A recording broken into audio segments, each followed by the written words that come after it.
Yeah, Jackie, you're in Maryland. Gloria, what part of the world are you in? Hi, I'm in Northern California, Stockton, in the Oh, Valley. okay. Okay. Nice to see you on. We've got, I think, 22 that are registered, but a lot of times, again, people register and they're not getting on. Well, I guess I should come out of my hat. I've been out working. I haven't done that. I think I'll keep my hat on. um, got a lot of stuff to cover today. And so since I have the recording going, am I pausing? I'm outside. I'm going to stop my camera for a moment. So it looks like that's making me kind of buffer. Let's see. And so I'm just going to start right in with the questions. And then and you guys, my guinea is right here. And he's kind of loud. So, but it's such a beautiful morning. I wanted to sit outside. So the very first question that was submitted, and my questions that I have were in numerical order on the dates that they came in. And so I see that Sunny's not on right now, but Sunny from Orlando, Florida asks, can the unpaid director of a nonprofit get a percentage of grants or sponsorships received? That's a yes or no question. Your grant is approved based on what you said in the grant, what the dollars were going to be for, as far as your program strategies or whatever, and then how you showed what you were going to be paying out or what the expenses were going to be, what you showed in the budget. So if you didn't have anything in that budget as a salary for that executive, then no, that executive cannot get a portion of that grant. Now, if the executive is written into that grant as performing a service that's going to transpire with that project that was funded, then that executive can be paid from that grant. But other than that, no. That's like saying, you guys, I always say reverse it and let's act like you're the funder. So if you, for instance, even if it's your child and your child has asked you for $500 to pay their prom fees and anything else that goes along with that. And then you find out that instead of them paying the full 500 for their prom fees, they took 150 of that and went to Disneyland. Would you want that to happen based off of what they said they were going to do with the money? Okay. So always kind of reverse that funding request or what you're thinking, and how would you feel about it if you were the funding organization? So Sunny, I hope that answered that for you. And let's see, I hear different people coming on, so let me see if Sunny came in. No. Okay, so now the next question is Davita from Baltimore, Maryland asked, are there grants available to initially launch a nonprofit? Well, most grant funding is there available to already established 501c3s. So that question would be no. But if you are going after funding for a particular project and you're not a nonprofit, but you ask someone to serve as your fiscal agent, that's a already established nonprofit that now that you can go after funding for that project by using them. It's almost like having a co-signer. Then that's how you can go after funding that that can initially fund your projects. Now, Davita, if you're on, please chime in. Question 2, I am employed full time, but would like to transition into running my own nonprofit. That's a statement. Or are you asking how would you do that? I'm not sure how to answer that, Davita. So when you say, what are my options? I don't know. I don't know what you're wanting to do as a nonprofit. I don't know. I just don't know how to go further into answering that. So is there anyone that's on that might have a question that can, like if maybe you're with as a for-profit or you're working for a company and you'd like to transition. I just don't know how to go further into answering her question because I don't know what she means. Linda in Conway, Arkansas, asks, give an example of how a profit business can get a grant. Well, again, most grants, the nonprofit arena is developed, first of all, to, you've got individuals that let's see, let me show my screen. Show me. You've got individuals, let's see, you've got individuals that are here that can afford whatever it is that you do. And you have individuals here that can't afford it. The nonprofit arena was developed in order to even the playing field. So by doing that, you can get grants to cover the cost of these individuals that normally could not afford you here. If all for-profits could go after grant money, then there's no reason for the nonprofit arena to exist. It's there for you to be a tax exempt organization, and that way those organizations that are funding, they want to fund to a nonprofit because then it's a write-off, because you have gotten your tax exempt status to be tax exempt and have that right, so that they can benefit from that write-off. If you're not a tax exempt organization, then the one that wants to fund you, they don't have that opportunity to write the dollars off. So that's why that exists. And you can go after grants to, again, make a difference for those individuals that are here. So first of all, I hope I was clear on explaining that. Now, for the few grants that are available for for-profit businesses, again, it's to make a difference. So if you are in a very urban area that has plenty of jobs, the availability for making money is there, then you're going to have fewer grant money that's available for you.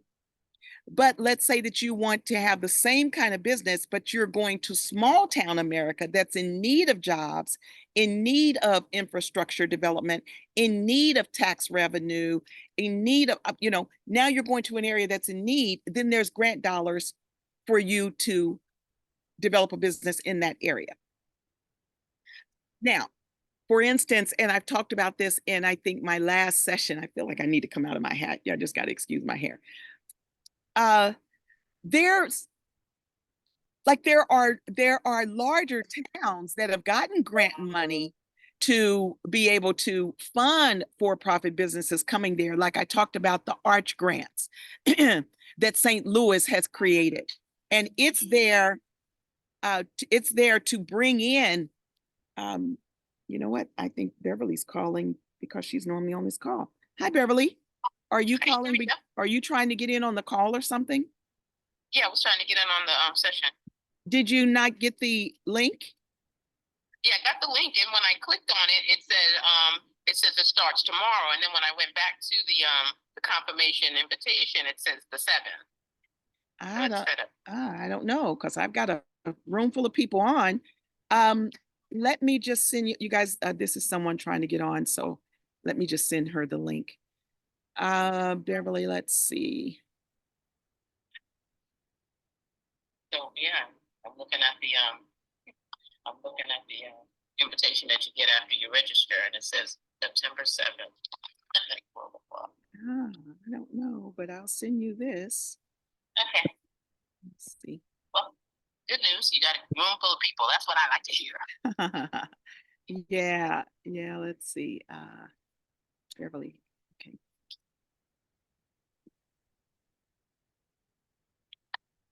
It's B. Fagan, right?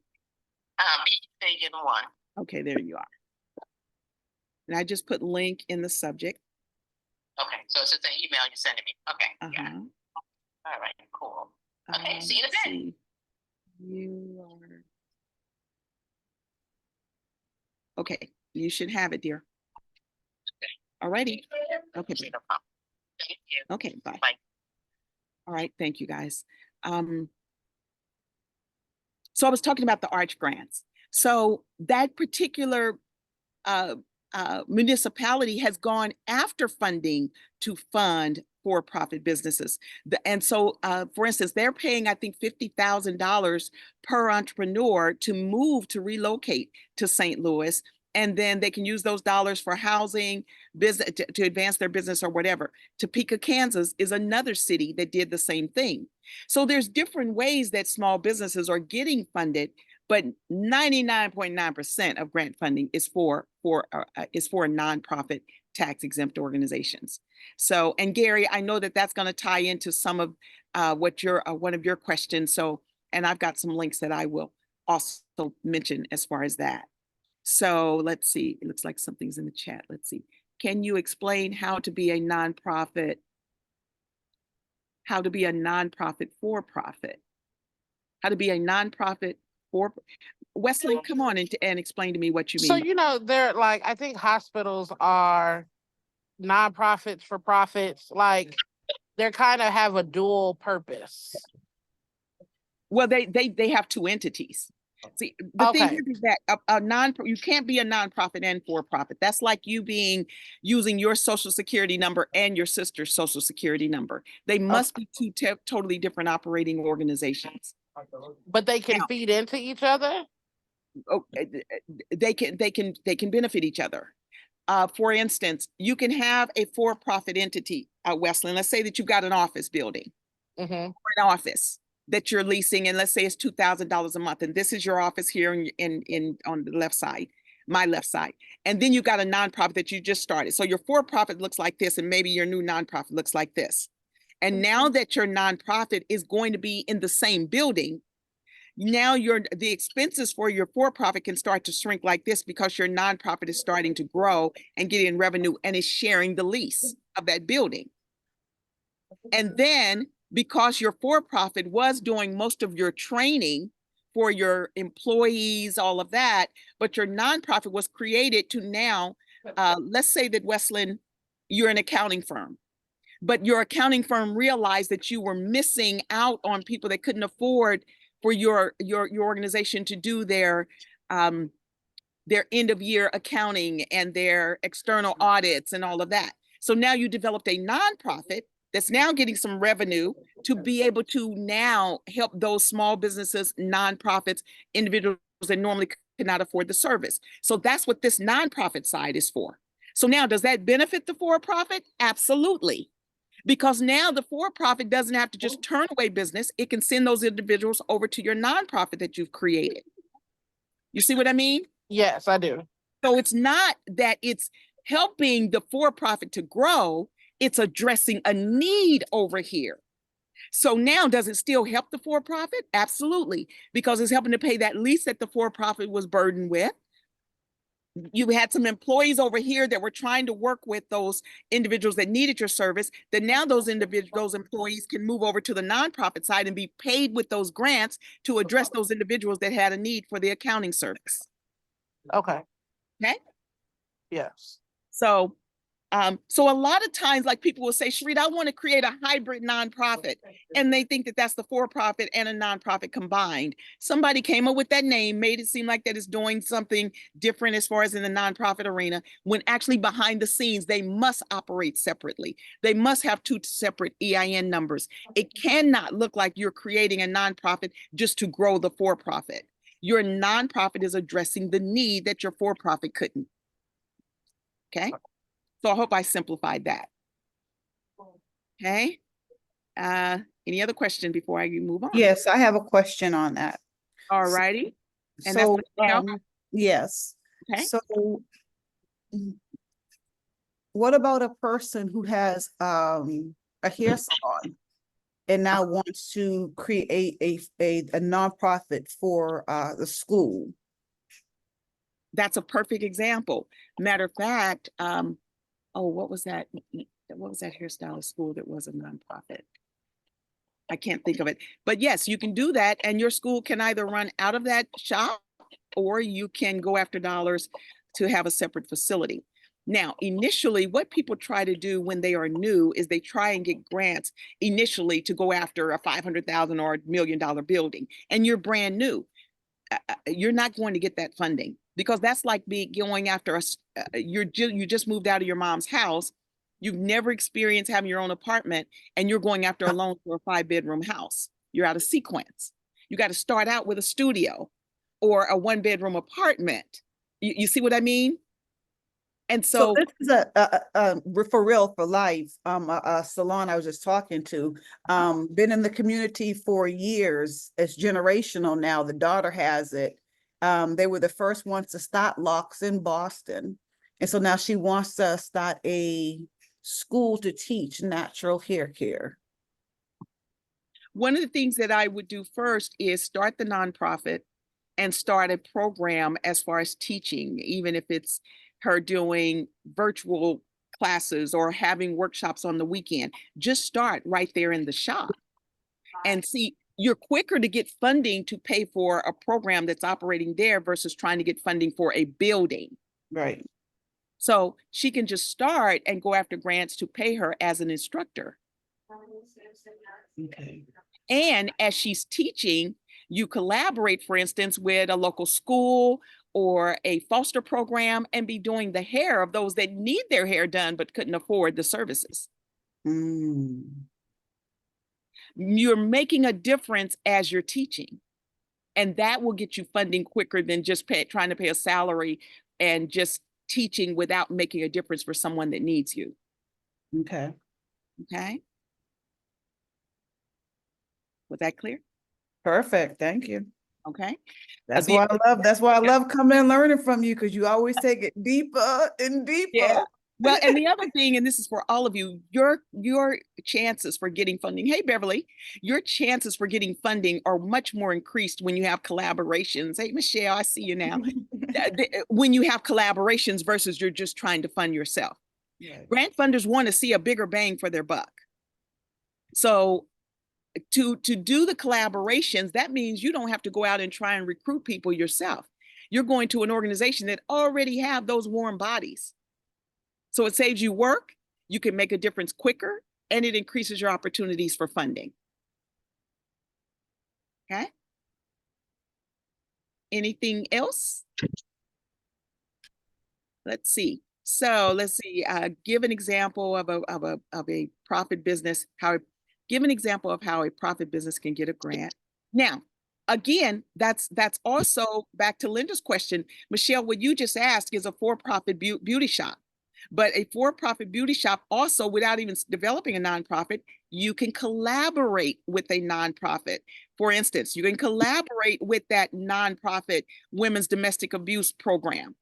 And now that for-profit beauty shop can go after a grant to be able to do those 10 women's hair once a month for the next year. So what you would do in building your budget is you would say, okay, for each woman to get her hair done, the average cost might be $100 a month. Let's say that because maybe you're keeping up a weave or you're doing perms or you're doing whatever. So you will cost out what that might look like and then do an average. So if it's $100 a month for those 2 women, those 10 women to come in every month, that would be what? $1,000. And then $1,000 times 12 would be what? $12,000. So then you would go after a $12,000 grant to cover the cost of doing those women's hair. And that's how that for-profit could be funded, because you're doing it through the nonprofit domestic violence program, but it's funding your work and your products to do those women's hair. Okay. Now, her question 2, if it's a funeral, if a funeral home is a nonprofit, what kind of grants could they go after? Well, first, let me show you how there are nonprofit funeral homes.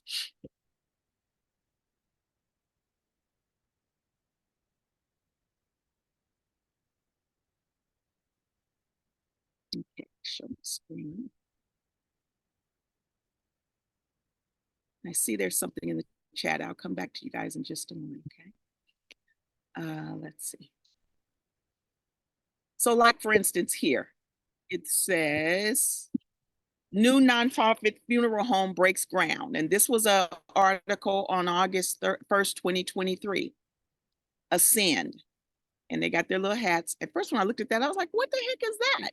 But those are hats hanging on shovels.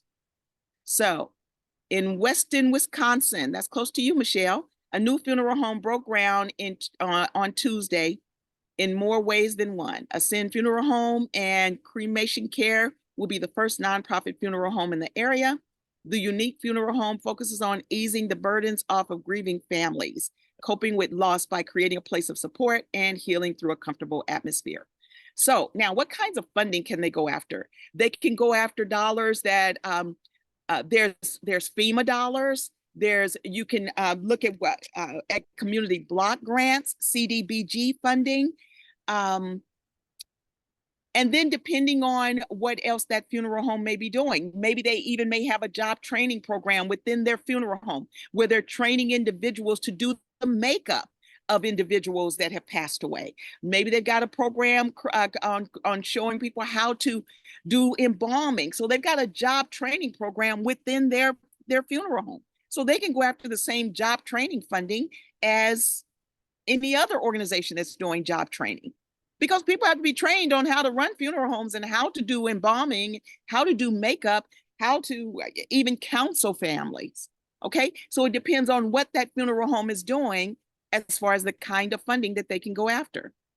Okay, let's show you another example. Because I've even had people challenge me saying, Sherita, they can't be nonprofit funeral homes. Well, yeah, well, I beg to differ. And this is why I like to do things live and just show examples that are not just me showing it. Look at this. This was on the New York Times, and I can't go into it because you needed a subscription, but it said same burial minus the markup. Nonprofit funeral home gains fans by cutting costs. And this was an article. Now, this is an old article, but it was in 2003 to even show you how far back. So, but I can't go any further because I don't have a subscription. Let's see, go back and look at something else. Let's look at more. Someone was going to say something? No? Let's see.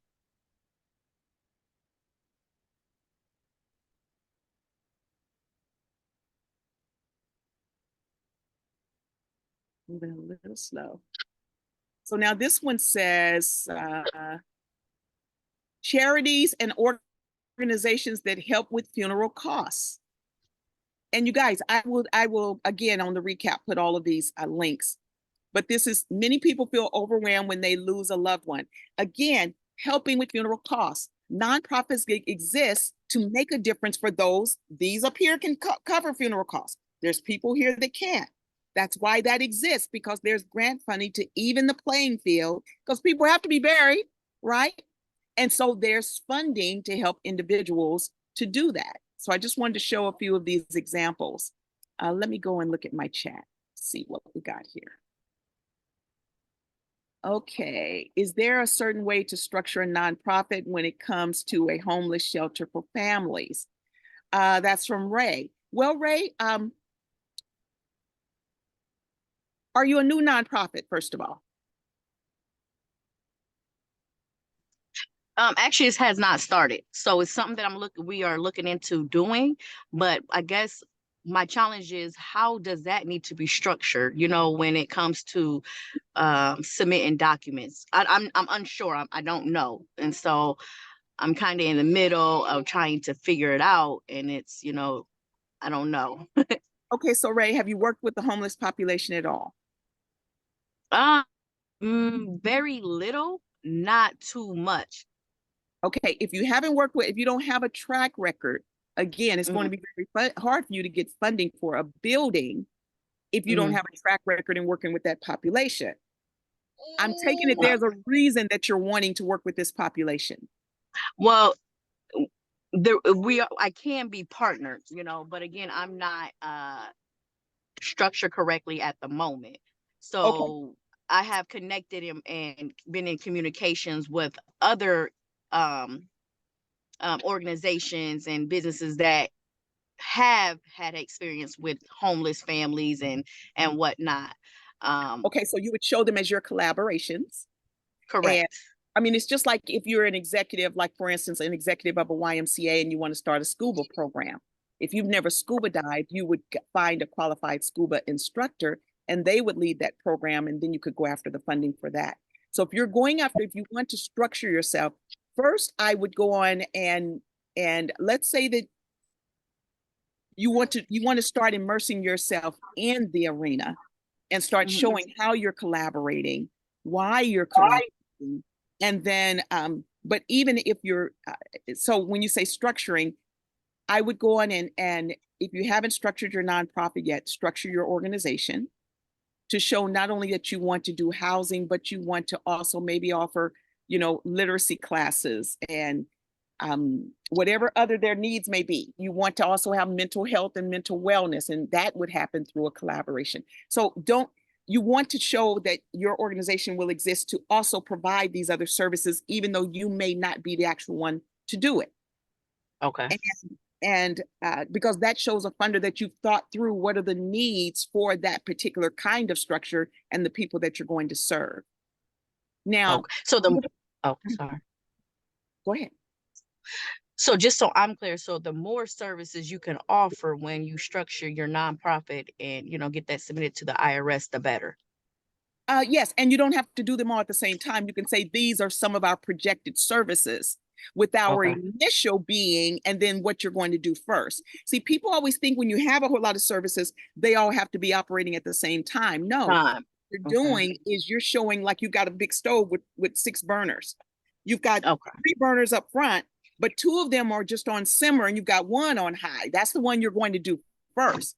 Then on the back Okay. burner, you don't even have those turned on yet. You've already got all your stuff cut up and they're sitting in the pot, but it's just waiting until it's time to turn that on. It's just like when we're doing a Thanksgiving dinner. We don't start everything Mhm. at the same time. You don't start your mac and cheese at the same time you do your turkey because that Right. turkey has to cook for hours. Your mac and cheese is going to take you 20, 30 minutes. If you're making it homemade and then making it, then putting it in the oven, then putting on the cheese, that's going to take a little longer, but you're timing yourself. And that's Mm. what you do with programs. You start one that you can start right on the path that you're on right now. So let's say, for instance, Ray, what do you do right now what pays your bills right now? My business, Yeah, what do you do? How are you trucking. So trucking? Okay. So let's say that with you being you guys can start things right on the path that you're on. So let's say that as you're trucking, every city that you go to, you want to meet a nonprofit organization that is serving the homeless. So part of what you're doing right now, you could be showing your mapped out tour of getting to know those organizations, learning who they are working with, developing resources so that as you are developing your organization, you are already showing the nonprofit arena and grant funders that this is solely on your mind. Okay. Okay. So now your organization is starting because you're touring, doing your trucking, but you're meeting organizations operating all over the nation so that no matter where you are, you've got resources to be referring people. So now your nonprofit will start out just being a homeless organization resource, national resource database. You see what I mean? Okay. Yeah, that makes That's sense. That does. that's why I'm saying, you guys, you can start right on the path you're on instead of developing a program that you got to stop and go do later. You see what I mean? So now when you are ready to start your facility, you've got a national database with 20,000 resources, 23 national collaborative contacts. You see? So again, we think we have to start in one way, but you can start on the path that you're on. And that's what makes it easier for your nonprofit to gain movement and momentum. All right. Next, in the chat, it says, okay, that was Ray. And Ray, you dropped off. I hope that maybe you're trucking and moving.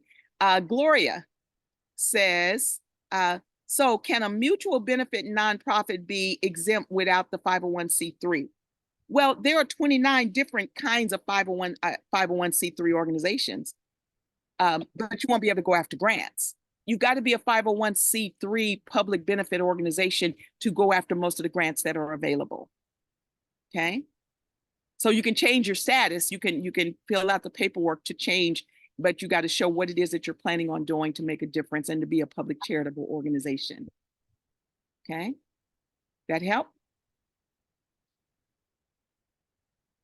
Okay. Jack, Gloria, are you still on? Did that help, or do you have any other? Yes, thank you. Sorry. Yes, thank you. Okay. Jackie, do you need a sales and use tax exemption certificate if you have a federal tax exemption? Every state is different. So even though you're federally exempt for grants and all of that, every state can have their different ways of taxation. So all I could say is you have to refer to your state, Jackie. I can't answer that and be correct without doing some research for your particular state. Okay. Now, every nonprofit can sell product, and there's taxable and non-taxable income. And so if you are selling, for instance, you've got like Jackie, you're doing your touring program. And let's say that you have t-shirts for your nonprofit, your newly established nonprofit. Congratulations. And you guys, I've got to stop and say this. Jackie just got her exemption, well, just got her letter. She found out that, Jackie, tell them how long it took you to get your tax exempt status once we submitted it to the IRS.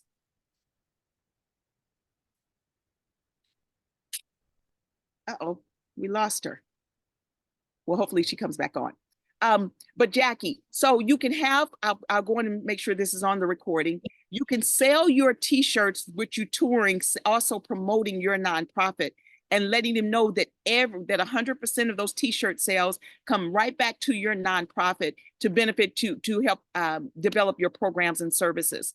And so that's all tax deductible because it is to directly benefit the programs and services. But let's say that you are a nonprofit bar like the Blue Room on 18th and Vine in Kansas City, Missouri.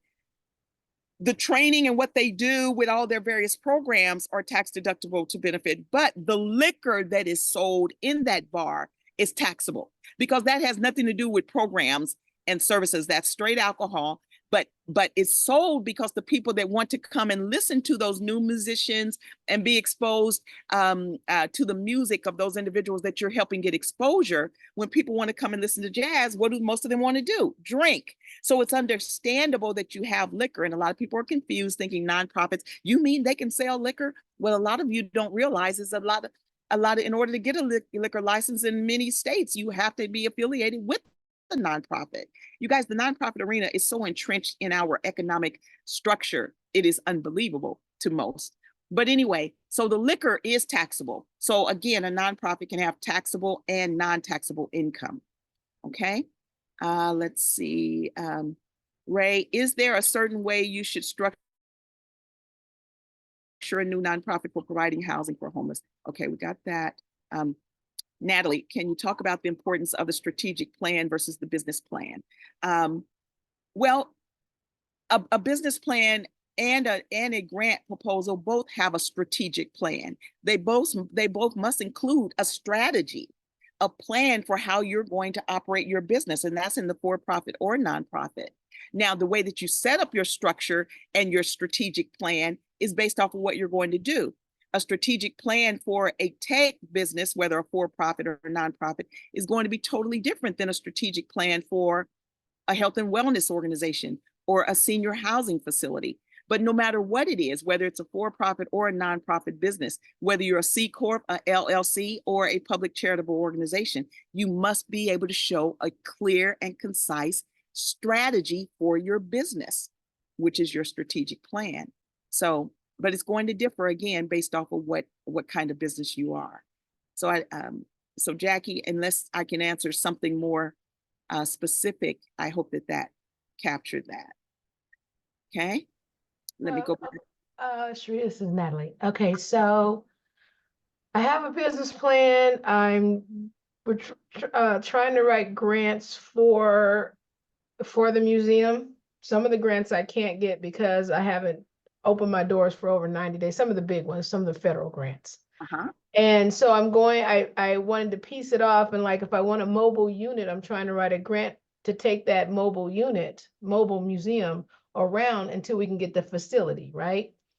So if in that mobile museum are AI kind of technologies and stuff like that, and at the same time taking a puppetry, Black puppetry, around with the museum.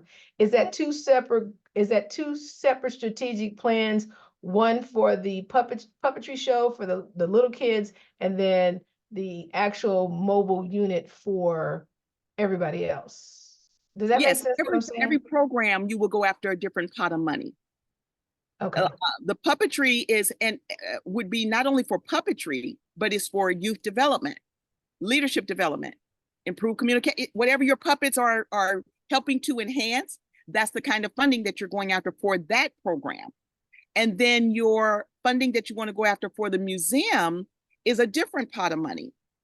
So there usually isn't one funder that funds one big ball of all the different programs that you are.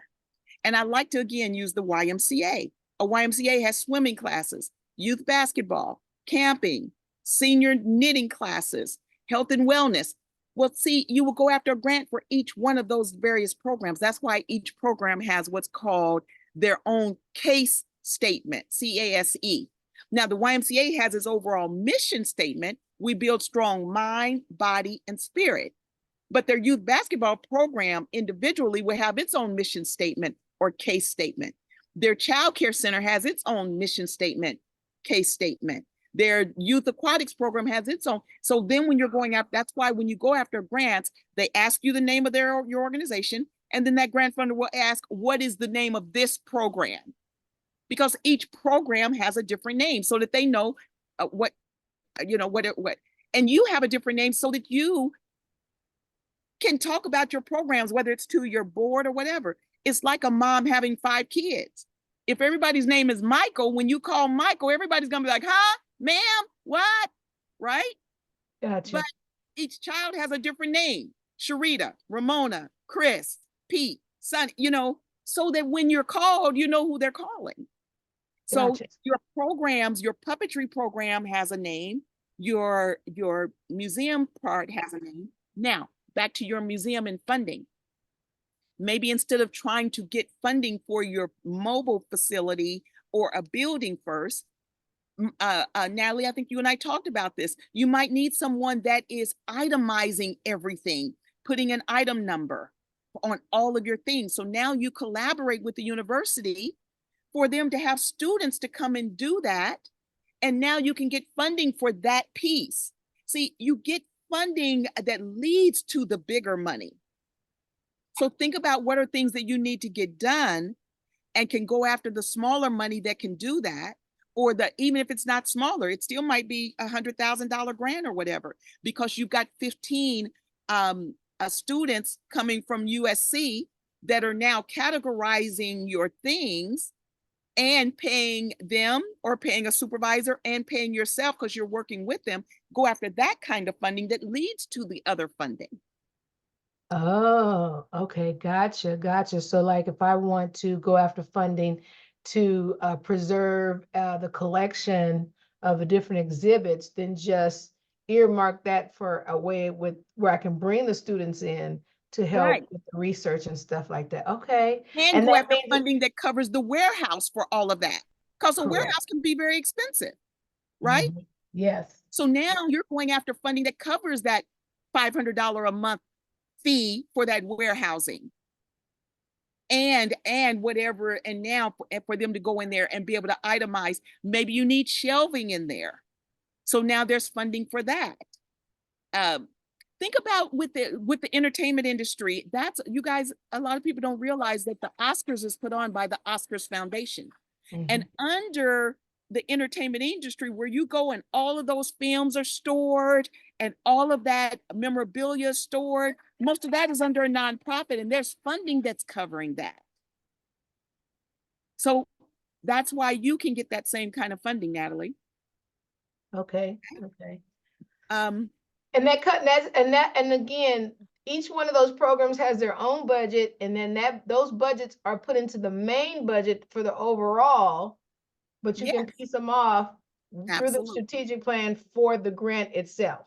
Yes.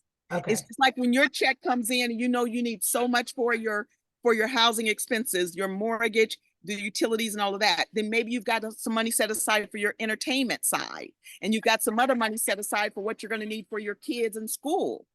But it's all in the same big account, Mhm. but you budgeted where that money's going to be. So now let's say that like one of your programs, you did get that grant in. Well, it's still going into your big account, but you've noted with your program that that money, that 180,000 came in for the such and such. So now each time that money goes out, you're tracking how that money's being spent so that you know what's left for that grant for that program. Gotcha. Okay. Okay.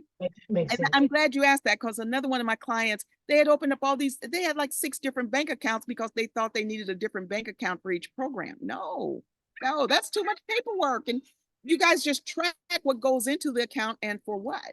And that's why there's accounting programs that help with that and assign what they call, whether it's some kind of code, a PCS code or whatever, so that all the money that goes out, every time you spend it out, it's with that particular department's code. So that now when you do your reports, it'll automatically track what money has gone out for what. So basically you can use QuickBooks and just set it up to where because I was just recently told by somebody I was going to bring on that I needed to have at least 3 accounts, and Bank I'm accounts? like, three checking accounts, No, and I was like, can I just put it in one account? Because I know that as a nonprofit, if someone designates, I forgot what it's called. Oh my gosh, it went out my head. Designate for the building only. like designated funds. Right. You can only use it for the building, Yes. But if they make it to where it's, unrestricted, I can use it for anything. You can use for anything, but it also can still be coming out of the same account. Even if it's restricted, you're just showing that every dime you're spending from that money went to that particular restricted program or whatever. Gotcha. Okay. Okay. Makes sense. Because again, the only time there needs to be separate accounts is if you have a for-profit and a nonprofit. Those accounts need to be separated, but all the different funding that comes in for each is coming out of the same account. You're just tracking how it's spent. The same way you can look at your checkbook and see how much you spent on utilities last month and which utilities. The same way you can look and see what you spent on groceries. I mean, that's how you know what you need for your next year. Okay.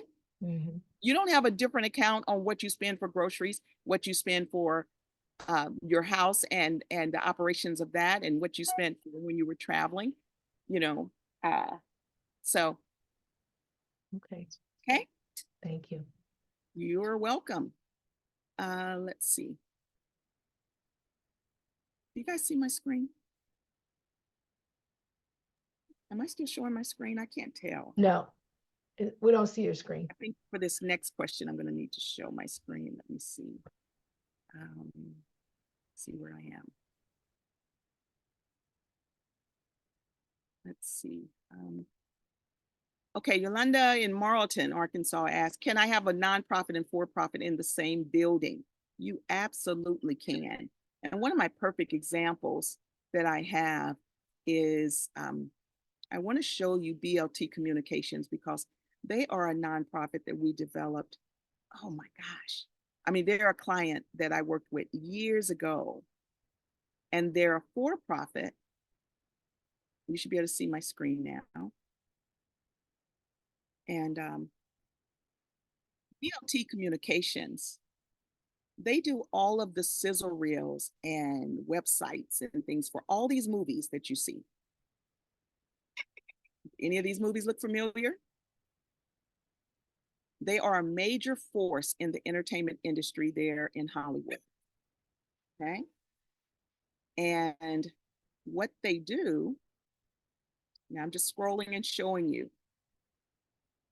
Now, where are they located? So, let's see. BLT Communications.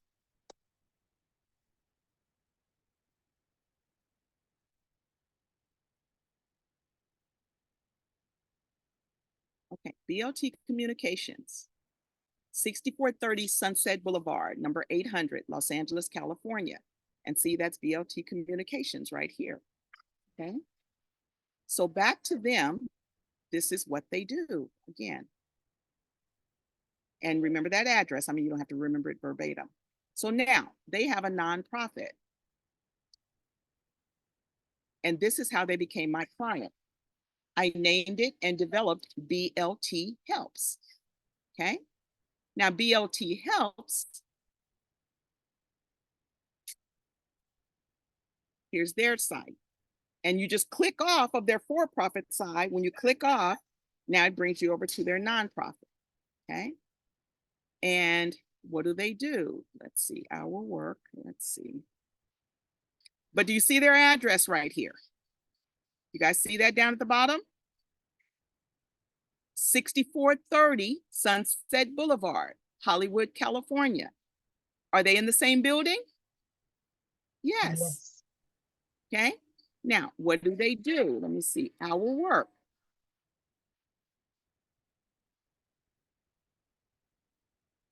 Now, when you scroll down, the format of the way the website's designed is exactly the same.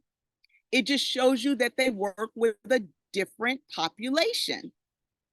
Instead of all the major movies that people see all over the world, they're working with Food on Foot, Eating Animals, The Dating Project, the Protectors, AFI, A Tiny Life, Trans Awareness Month, Lady Parts Justice League, the Heifer Foundation in India. Okay. But they're doing the exact same kind of work. What they're doing is the graphic design, the sizzle reels, things to help promote and move a business forward, which nonprofits need too. They're doing the exact same thing, but they're reaching individuals that normally could not have afforded them. Yes, it can be in the same building. Yes, the nonprofit can also, lease from that building and help cover some of the expense because they're operating. Yes, now some of the staff that was working for the for-profit that now is stepping over and doing some work under the nonprofit can be paid under the nonprofit.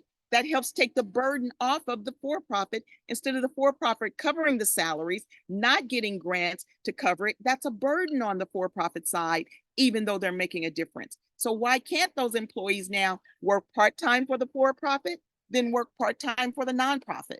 Or now as the nonprofit grows, it has its own full-time staff and grants are covering, but they're doing the exact same kind of work, just reaching a different population. Okay.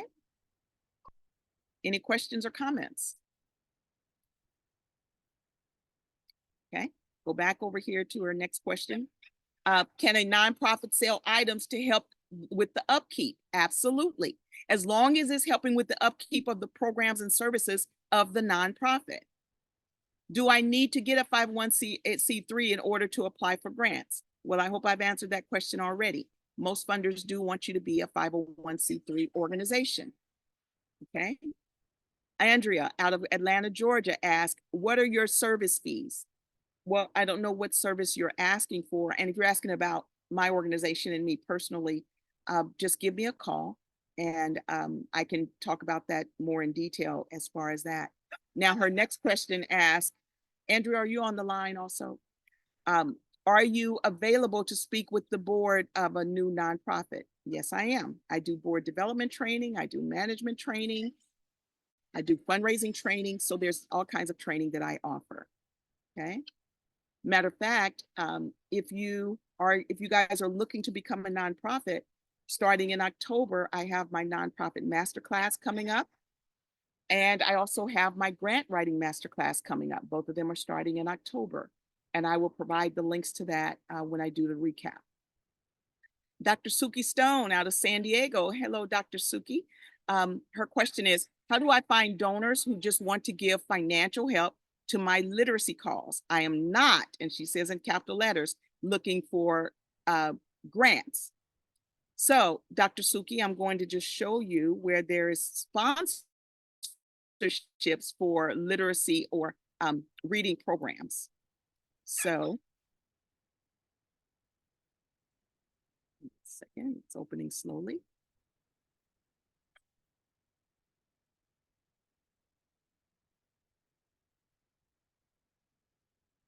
Guys, I know you hear my chickens and roosters and stuff here. That's the other wonderful thing. I love showing people how you can You can live all the layers of who you are. I'm sitting here and conducting a workshop with all of you from across the nation and still able to live and love being right here in the country with all my animals right here. You know, chickens are right here, the guinea, my dog's laying right here, and even having camping services and all that. So learn to live all the layers of who you are. Okay, so this is Read USA. And Dr. Suki, you can see the individual, corporate, and volunteer sponsorships, but they give book fairs presenting sponsors, 300,000 annually. Sponsor of Jeremy's Journey series, they got 60,000 for annually. So see, there's all kinds of literacy funding that's available. Okay, here's another. Let me see.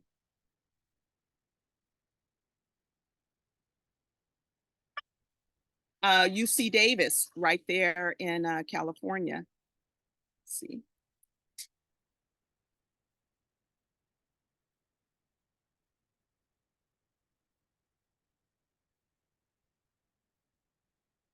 Sorry, my computer's moving slow, you guys. Now, I will provide this link. I won't play this video because I don't want, when I try to send the video, if I have infringed on anyone's intellectual property, then they will delete my video. So I will make sure and provide this link. But here they even talk about how to go after literacy sponsorship. And this is off of the UC Davis under the University of California link and collaboration. So I will make sure and send this. Let's see, I've got a new question. Chat.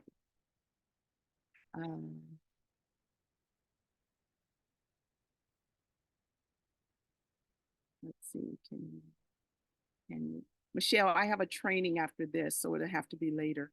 Let's see, can a nonprofit get grants to fund another nonprofit? Yes, I mean, you can be the fiscal agent and the grant can run through you. Ray, it looks like that's a question that you asked. Can a nonprofit get? Yes, you can serve as the fiscal agent and a grant can fund through that nonprofit to fund other programs to another organization. So I hope that helped. Let's see. Next question I have is, oh, Dr. Suki then asked, how do I get on local TV as a once a month literacy specialist? Well, you can just write in, you can do a press release and write into your local news station. You know how there's regular people that appear? That's because they've submitted their information and the station saw that their information and who they are newsworthy. And people will regularly tune in for that. So that's where you would take it upon yourself to submit to your local stations that have a regular viewership and then show how you can enhance their viewership by what it is that you have to offer. Okay. Because most people that are on those stations, they get their information the same way that I'm explaining. Okay. Mayor Gary Green out of Menifee, our former mayor. Question 1, what is the biggest drawback from to start your own LLC? Well, first, it depends on what kind of LLC that you're starting. Any business can have, you know, pros and cons. So Gary, if you can give me more info on what it is that you mean by that. And then while you're thinking on that, your second question, what are the pros and cons on creating the right name for your business? Well, you know, again, the pros and cons depends on how good you are at marketing. Like for instance, when they first made the swoosh for Nike, and then they even said that the name Nike wouldn't work because people won't even know how to pronounce it. It's a great marketing strategy that you do that makes it be a success. The same way, who knew if McDonald's with that name was going to be a good name? Or even with Kentucky Fried Chicken rebranding themselves as KFC, it takes marketing on which helps make it a success. So, but I always say, especially in the nonprofit, well, in any arena, don't name yourself something that locks you into one thing, because most business do multiple things. Like even if you're a shoe store, when you walk in that shoe store, you also sell purses and you sell, you know, jewelry maybe to go with those shoes, or you might sell scarves. So if you just name yourself shoes, then a person may only think of coming to you for shoes only. So try not to lock yourself into one thing. That's my opinion. And then is there any grant money still available for small business startup? Well, I think, Gary, I covered that when I answered a question earlier, but if not, feel free to chime in. And then Hattie in Philadelphia says, are there government grants supporting teaching and distribution of health and wellness information to seniors? Absolutely. Anytime you're doing anything with health and wellness, there is funding for you. And let me show you an example of that.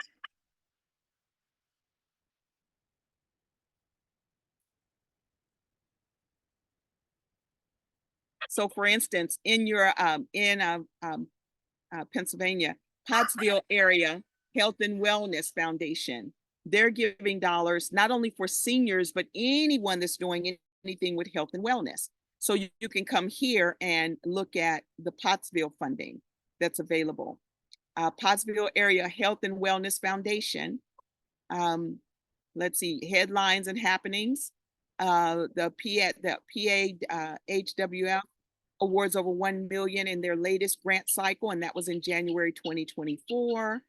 And so, yes, this will be a great site. And again, I will provide the link in the recap. And then as another example, let's see.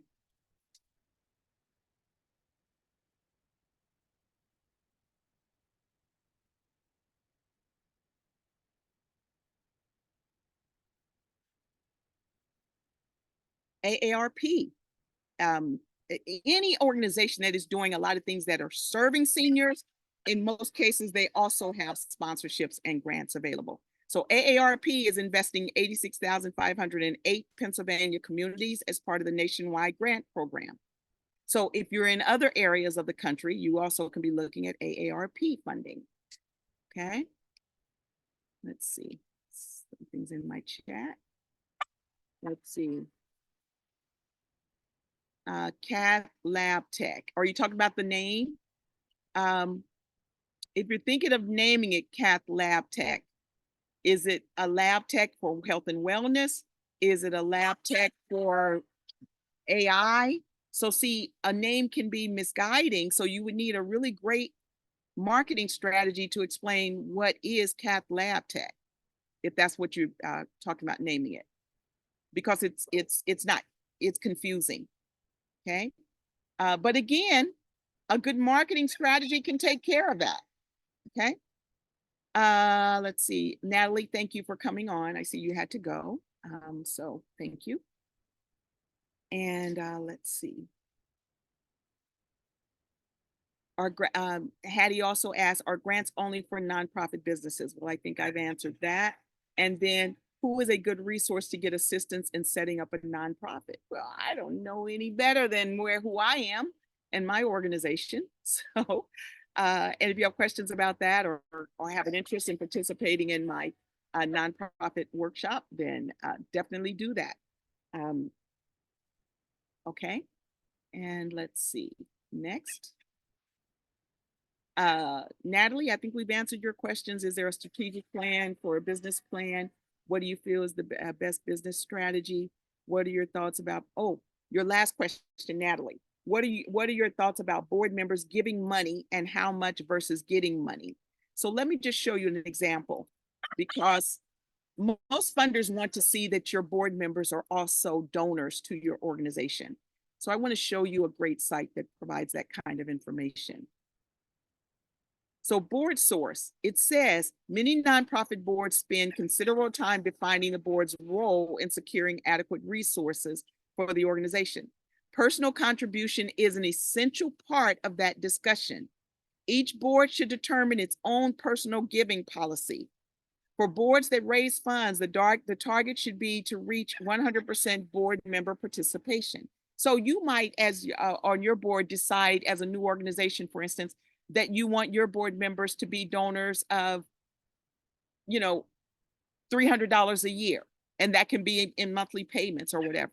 But you guys, most grant funders want to see that your board members are also donors, because your board is there to also help bring in resources to your organization. If they're not a donor themselves, See, it's easier to ask someone to do something that you're also doing. If you're not doing it, you may have a hesitancy in asking someone else to do it. Okay. And again, I will put this link in the um, in the recap so that you guys can read more about this. So I'm going to stop the share. We're right at the top of the hour, but I will answer any other questions. And those are the end of the questions that have been submitted. So any other questions? Hey, Beverly. Hi. The lady that was, you were gonna tell us how long it took for her nonprofit to get approved, but she dropped off, so I was curious. Jackie Staten, she just found out this week that her nonprofit was approved in 5 business days. Wow. 5. Amazing. Yeah. And the only one that I've had now that beat that was James Wiggins a few months ago. He got his, not a few months. He got it on Valentine's Day. His was 4 business days. He now has broken my record. Oh, My quickest was 7 business days, and he's 4, and Jackie just got hers in 5. I have another client that recently got theirs in 8. And so, yeah. And those are without needing an expedite. Okay. So, are there any other questions? Well, if not, you guys, this again is the very last. I'm sorry, I couldn't get my mute off. Can I say something really quick? Absolutely, yes. Okay, so you talked about a business that gives educational or training, and then they sell alcohol in their facility too, which would be taxed. So, you know, because cannabis is getting pretty popular here in California too. So if they provide training or educational services on the risk and benefits of cannabis, but then they have a side where they sell the actual product. Is that the same thing that you gave as an example of for the alcohol? Mm-hmm. Yeah. Let's see. It was something else I wanted to, with you saying that, I wanted to bring something up.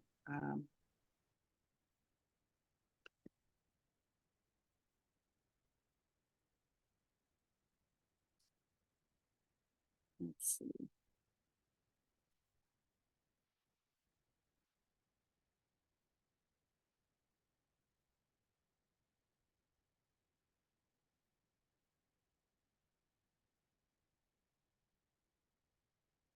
Where is it? Where is it?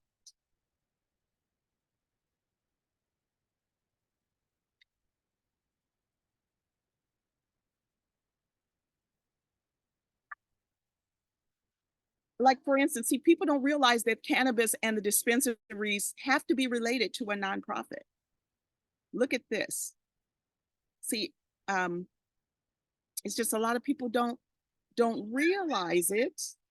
Let me show you. Share my screen. Even the national advocating, let's see, the National Cannabis Industry Association. Okay. Look at this. The National Cannabis Industry Association is an American nonprofit organization. Frequently asked questions, you know, is it a 501c nonprofit trade association? So in most cases, and I could be wrong, but the last that when I had read some information, every cannabis organization across the nation has to be affiliated with the nonprofit or have a nonprofit status. Okay.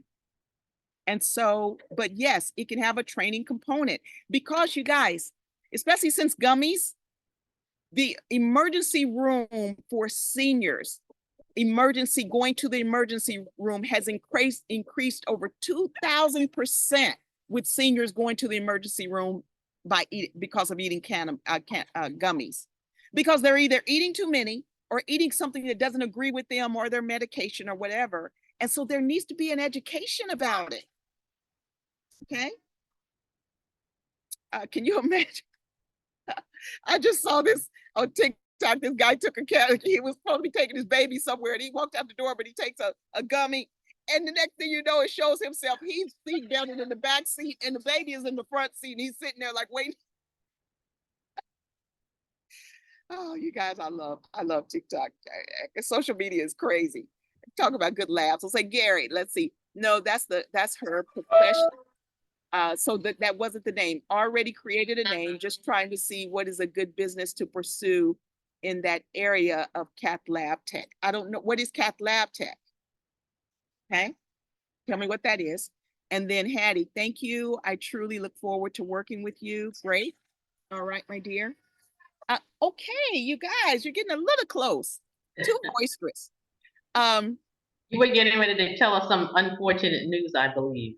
Unfortunate news. Oh, about yes, this is the last one.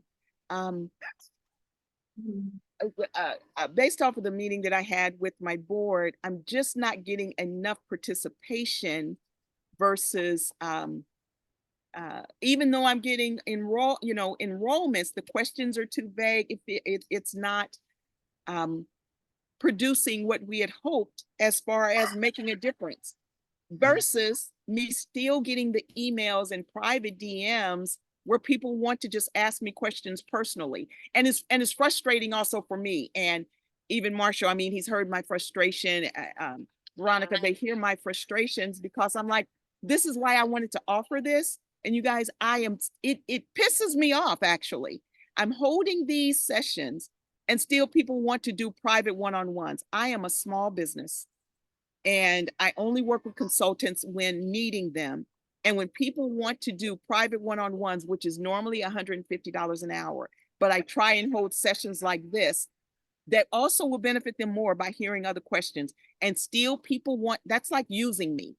That's like disrespecting me as a professional. And they've heard my frustrations, and we're looking at still the turnout, still the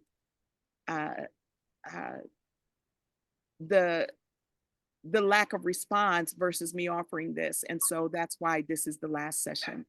And I am looking at what else can I do? Maybe I can offer something kind of small memberships a month or something, but that's why this is the last session. And in some ways, you guys, I'm kind of relieved because it is disheartening when you're offering something that people can benefit from, but people still want to sidetrack it, and go around it to do something else. That's just disrespect. And so that's why this is the last one. So, all righty. Well, I think this is Michelle. I think I was confused. I didn't realize there was another Michelle on. So I didn't realize why you said, oh, we'll talk about that later. Did you see my question about, can you write a celebrity's fee in if you want them to come and do a fundraiser? If most grant funders won't fund a fundraiser. Okay. But like, let's say that you're having a big fundraising event. Like I went to one in Kansas City, and it was a business development event. Mm-hmm. And their speaker was Magic Johnson. Well, they got Magic's fee sponsored because of his success in business. And it was a hefty fee. But that's when he had just done the Magic Johnson Theater and had the Magic Johnson Starbucks there in LA, and a whole economy was built around what Magic was doing there in LA. That Magic Johnson Theater that he was part, now people thought it was his theater. It was actually a collaboration and a great business deal that carried his name. But what it did is that empowered the people in that Black community. That theater started making more money than any other local theater in the metropolitan area. It was the only one to come to that area. So it made a huge economic difference, and it helped more people to want to start their own businesses. So seeing ourselves will help enhance that. So that's when that kind of sponsorship can happen. So like for a retreat, or for like all the leadership that I work with. Say if I want to do on one of my retreats, I wanted somebody like NDRE to come. Yeah, if they see that retreat is going to, if it's worth paying her fee. Okay. Now let's say NDRE's, like, see, Magic's fee was really high, but there were more than 500 businesses there. Yes. that it paid for that conference. And so if you're talking about bringing in an NDRE and you got 10 people, that ain't gonna happen. Right. So it has to make financial sense Okay. to the investor, which grant funders are nothing but investors. Thank Okay. you. Yeah. Anything else? Oh, yes, and I'm sorry. Yes, there were 2 Michelles on. I'm sorry. So, okay, so Gary, you're saying Cath Lab Tech is a cardiac catheterization technologist who works in a facility that performs heart health tests. So are you asking if she wants to start a business, what would be a great name?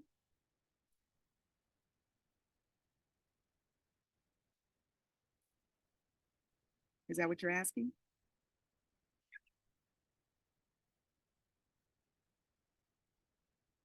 You can also come on and talk.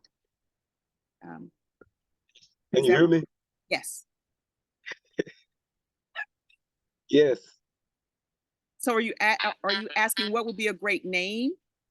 What type of, instead of just limiting it to cat lab tech, Uh-huh. I want to just limit it to that because she's a nurse. And so I don't want her to just limit it to a cat lab tech. Well, As let's say her last name is Witherspoon. She could have the Witherspoon Wellness Foundation. And that way it covers, I mean, she's not locked into just heart. right. That's So, what we're looking at. yeah, That just be limited to just heart. right. So you don't want your name to be limited, or you will probably have a hefty bill on rebranding later. I always talk about the YMCA. That's why they're not known as the Young Men's Christian Association anymore, because they went broader. So they're just known as the YMCA, or in many places, just the Y.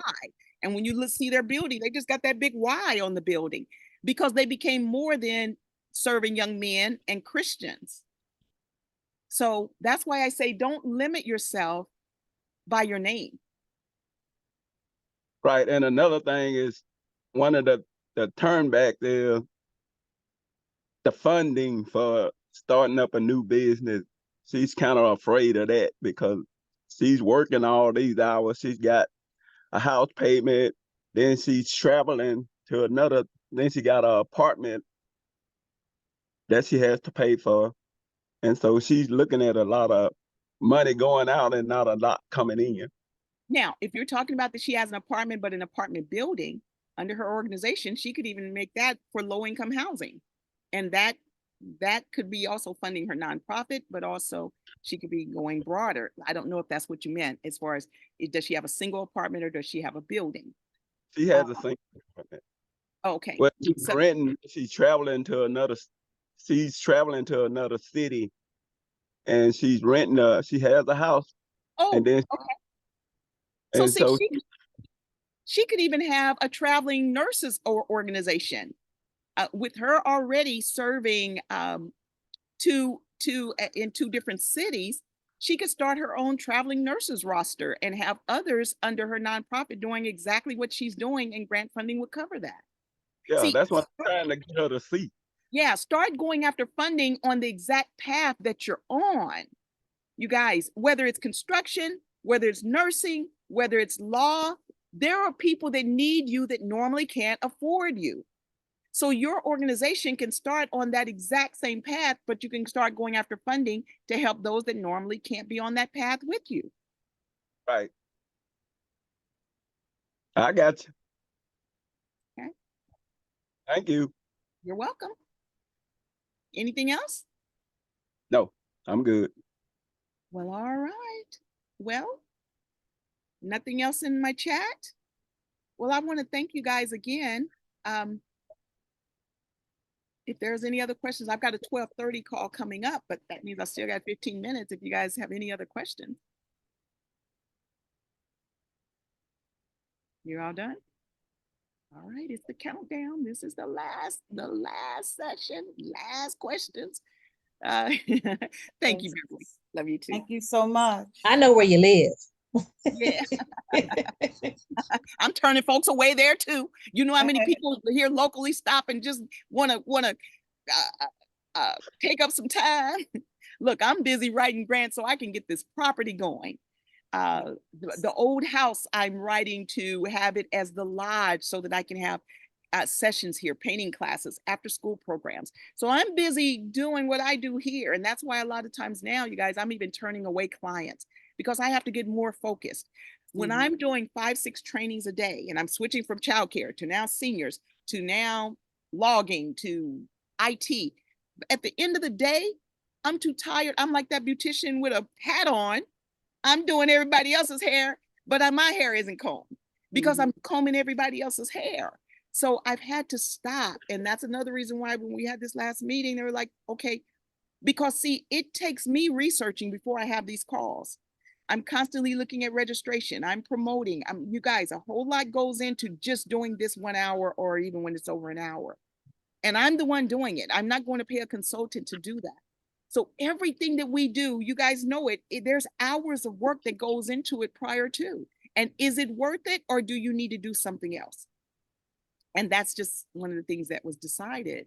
And so I've got to stop splitting myself into with so many different hats and get focused so that because as you guys know, my goal is by the end of 2025 to be having women's retreats here, to have already gotten my bunkhouses funded, got the land cleared, which just to get the land cleared is almost $6,000 alone.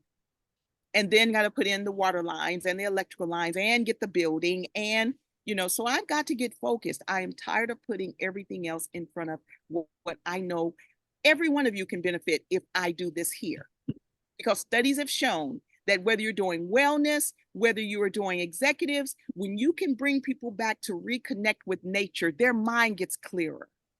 So my goal is instead of us sitting on the line and doing this here, that all of you fly in and let's have a week long, brainstorming, mastermind, and each one of you leave with your business plan and new strategies and new collaborations. And then the next time your group can come here and it's funded. I got to stop playing. I need to make this happen while I'm still, because I'll be 65 in 2 months. Oh, and speaking of, I just got a horse donated. We're looking at now bringing it here. But see, I had to get the grant to also clear the land so that I've got the horse trail that can go around the land. That's just one horse, but I'm planning on having others come so that when your women come here with your women's retreat or executives, now it's like a dude ranch. They can ride. And we can get on these horses, and even with somebody that doesn't have that experience, and my horses are calm enough where you can experience a horse ride, and that's a whole nother experience. If you guys don't know, I love riding, and I want to ride while I can still get up on a horse. I mean, my knee is just now getting better. I want to ride before my back gets too bad. So anyway, you guys, I want to thank you. And I've enjoyed having you on. Some of you have been my regulars and have been my biggest cheerleader. And I'm so grateful. I don't take that lightly. So, but I look forward to us collaborating on a way bigger level and touching more lives and continuously. So this is not the end. I'm just putting this on the back burner because there's a few things that I need to pull to the front, and let's turn it on high. So I want to thank all of you for being on, for supporting me, for being my continuous, again, cheerleader. And I love you. So your vision is beautiful. We're excited for you. We know that you have to focus on what you're doing, and you're doing something that's going to be big, big, big, and it's already big. It's just going to get bigger. So we just have to be generous and just let you go on and do your thing and everything. But your vision is beautiful, so I'm all for it. I thank you. I thank you. And this is totally off subject. You guys, people have known me for over 30 years and some of them, and I always wore that shortcut, especially when Halle Berry came in. I had that Halle Berry cut for 20 years, 30 years. Well, I was on a call earlier, just a really quick call, and she was saying, Sherita, is that your hair? And yes, it is. And the reason why I'm saying this, I love sharing information. You guys, I take this herb called HIR, and I get it on Amazon. My hair was thinning because I'm going through menopause and all of that. My hair was thinning. And I started on this herb. And you guys, my hair hasn't been this length probably since I was 9 years old. And it's twisted and it's this length. And that HIR, I swear by it. So I love to share information. And I just thought about this, that I wanted to share that, because ladies and men, as we get older and hormones and things start changing, hair starts thinning or whatever. And I'm telling you, I was curling my hair one day and I saw little hairs and I'm thinking, did I burn my hair? But you guys, it was new hair coming in. Now it was gray, but I love gray. I'd rather have gray than nothing at all. But I've always loved gray. It's just my family grays late. But anyway, I Well, know that was for me, because this morning I was looking at my hair, because my hair was down here. And so I had my instant and I cut it off. And I'm just like, it's been almost a year. She ain't, she's not shaking yet. So thank you. 'Cause I wrote it down for What's the rest of the name? I'm on Amazon now and I see H. What's the rest of the I'm name? gonna show it to you guys. I'm gonna go on and show it to you. I'm like, Because I share it with everyone, and I'm telling you, is that what it is? Menopause? Is that why my hair's not growing? I'm well, like, that was mine. It was my issue, and let's see. Let me see. Oh, it's wanting me to log in. Let's see. and I have locks, so she's supposed to be, Let's see. I'm gonna show it to you right now. Come on. You got 7 minutes, sis. Just FYI. Thank you. Mm-hmm. Well, it's not letting me go to my account, but I'm just gonna see if I can put it in HIR. My top has been thinning since I had my last child 28 years ago. Huh? I said, I've been thin in the top of my head since I had my last child 28 years ago. It's like soon as I got pregnant with her, which has been a headache for the rest of my life. I've been thin right at the top since I've had her. Well, I'm telling you, I couldn't believe, doggone it, why can't I get into my account? Now, if I want, here it is. Here it is. Show my screen. This stuff, I swear by it. I know. And even Irena, who was always cutting my hair, she had cut my hair short. And a few months later, I came back. She said, girl, I can't believe how your hair has grown. And I'm like, girl, it is that HIR, I'm telling you. And let's see, show my screen. This is it right here, new body. New body. Okay. This stuff, I mean, I swear by it.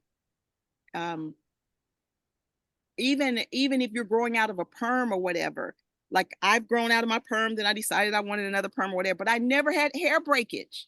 You know how they say, if you're growing out of a perm, you got to cut it all off, or it's got, nope, never had to do that. So I just wanted to share that info with you, because when she was looking at my hair, she said, Sherita, is that you? I'm like, yeah, girl, this is all me. It's all me. So, and it helps with nail strength. I mean, all of that. So anyway, I know it's not grant related, but there's a grant for that. Suppose you're working with young ladies and just like a lady didn't know that she could get a grant for her Mary Kay. If you were wanting to give this, let's say that you're working with, you want to give certain herbs and you make it as part of your grant that you want to donate, this HIR to women that need it or whatever. I mean, there's a grant for everything if you show the need, okay? Because you might have women that's dealing with alopecia or whatever. Now, I've never had alopecia and I don't know if this would work, but all I'm telling you is this has the natural herbs and things that are in it that help with the calcium and the development in your body. And all I can say is it works. Okay. All righty. I've got to get ready for my next call, you guys. Thank you. Thank you. And I really appreciate all of you. For real, for real. Have a good one. And you'll get the recap later this afternoon after I finish my trainings. Okay? All Thank right. you. Bye. Bye. All right. Talk to you soon. Bye.